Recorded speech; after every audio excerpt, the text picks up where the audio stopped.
विधान परिषदेच्या निवडणुकीची रंगत रंगलेली आहे। प्रत्येक पक्ष आता आमदारांना हॉटेलमध्ये सिक्युअर करण्यासाठी सज्ज झालेला आहे। आपल्यासोबत सुनील अण्णा शेळके जे राष्ट्रवादी काँग्रेस पक्षाचे आमदार आहेत आणि उद्धव ठाकरे गटाचे वैभव नाईक आमदार आहेत। सर, प्रत्येक आमदार सिक्युअर ठेवण्याचा प्रयत्न पक्षाकडून केला जातोय।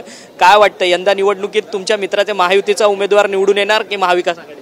खरं तर सगळे पक्ष या ठिकाणी प्रयत्न करत आहेत की आपला उमेदवार निवडून येण्यासाठी आणि आमचा उमेदवार तिन्ही उमेदवार आमचे निवडून येतील याची आम्हाला खात्री आहे आणि त्यासाठी अण्णांसारखे जुने मित्र जे आहेत ते सुद्धा आम्हाला मदत करतील अशी पण आम्हाला लोकसभेच्या निवडणुकीनंतर शाश्वती झालेली आहे आणि त्यामुळे असे काही मित्र असल्यामुळेच आम्ही तिसरा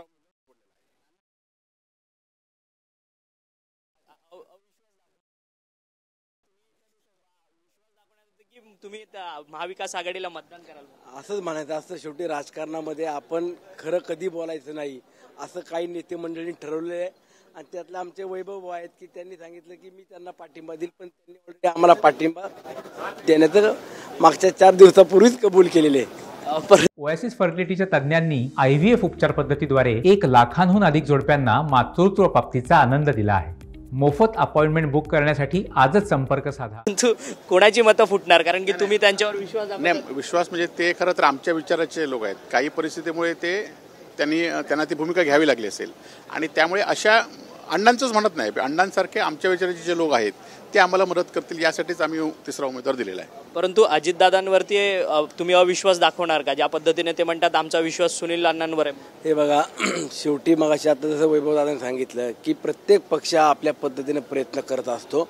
आपला उमेदवार कसा विजय होईल, मताची गोळाबेरीज करताना आपल्या पारड्यात कसं अधिकचं मतदान पडेल याकरता प्रत्येकानं आपली आपली रणनीती स्ट्रॅटेजी ठरवलेली आहे आणि मला विश्वास आहे की आदरणीय अजितदादांच्या शब्दाला मान देणाऱ्या अनेक विधिमंडळातील सहकारी या ठिकाणी आहेत आणि ते ठामपणाने दादांच्या पाठीमागे देखील उभे आहेत। परंतु गुप्त मतदान आहे, गुप्त मतदानात कोणाचं मत कोणाला जाते हे अजिबात कळत नाही, त्यामुळे ह्या सगळ्या प्रक्रियेमध्ये राष्ट्रवादीचे आमदार फुटतील अशी देखील शंका जी आहे ती महाविकास मला सांगतो की या निवडणुकीमध्ये राष्ट्रवादीचं किंवा महायुतीचं मतदान फुटणार नाही, तर महाविकास आघाडीचं मतदान फुटणार आणि महाविकास आघाडीला सुरुंग लागणार।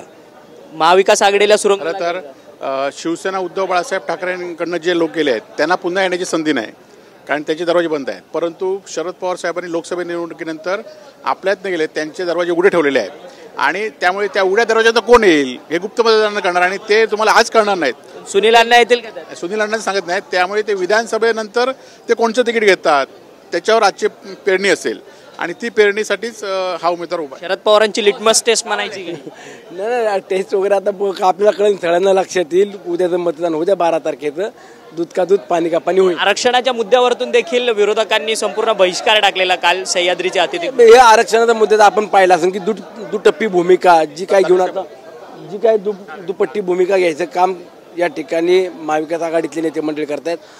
प्रमुख बैठक असताना, महत्त्वाची बैठक असताना महाविकास आघाडीतल्या नेते मंडळीनं त्या बैठकीला पाठ फिरवण्याचं किंवा दाखवण्याचं काम केलं आणि मराठा समाजाची किंवा इतर समाजाची देखील यामध्ये कुठंतरी जाणीवपूर्वक वाद लावून कुठंतरी संघर्ष पेटून ठेवायचं काय असा देखील आता महाराष्ट्रातल्या जनतेच्या मनामध्ये संशय निर्माण व्हायला लागला। परंतु एकीकडे शरद पवार स्वतः म्हणतात की जातीय सलोखा बिघडतोय, त्यामुळे सर्वपक्षीय बैठक घेणं गरजेचं आहे, परंतु त्याच बैठकीमध्ये शरद पवार उपस्थित राहत नाही। बस आदरणीय साहेब काल बैठकीला का नव्हते मला त्यातली कल्पना नाही, परंतु साहेब जरी नसले तरी इतर सुद्धा मान्यवरांनी किंवा इतर महाविकास आघाडीतल्या नेते मंडळींनी जाणं तिथं अपेक्षित होतं, परंतु ते गेले नाहीत। त्याचं उत्तर आपल्या सगळ्यांच्या समोर त्यांनी द्यावं किंवा परंतु समोर द्यावं।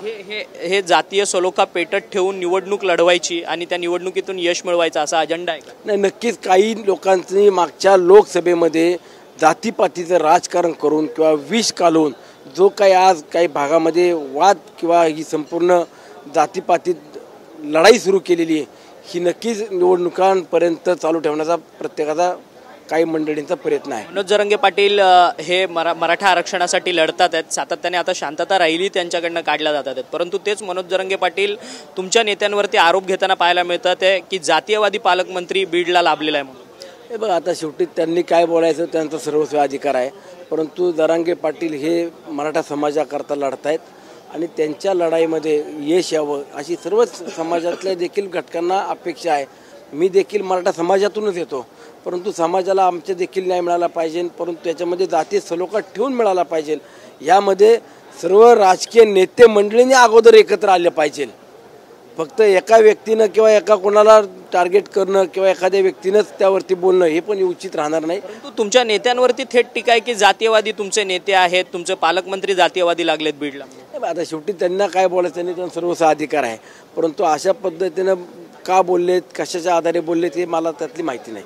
धन्यवाद, तुम्ही आमच्याशी बातचीत केली। हे होते सुनील शेळके आणि वैभव आमदार होते ठाकरे गटाचे। त्यांनी आपल्यासोबत बोलताना सांगितलं की मतं जी आहेत ती महाविकास आघाडीची आणि महायुतीची कोणाची फुटतील हे निवडणुकीच्या दरम्यान कळेल, परंतु मनोज जरांगे पाटील यांनी धनंजय मुंडे यांच्यावरती अशा प्रकारची का टीका केली आहे हे मनोज जरांगे पाटील यांनाच विचारलं पाहिजे, असं जे स्पष्ट मत आहे सुनील शेळके जे राष्ट्रवादी काँग्रेस पक्षाचे आमदार आहे त्यांनी आपल्याशी बोलताना केलेलं आहे। व्हिडिओ जर्नलिस्ट सिद्धेश अक्षय मंगणे, TV9 मराठी, मुंबई।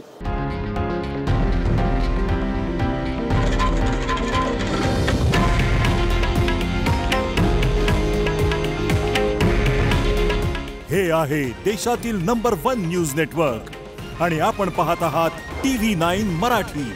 काळजी तुमची, हित महाराष्ट्राचं।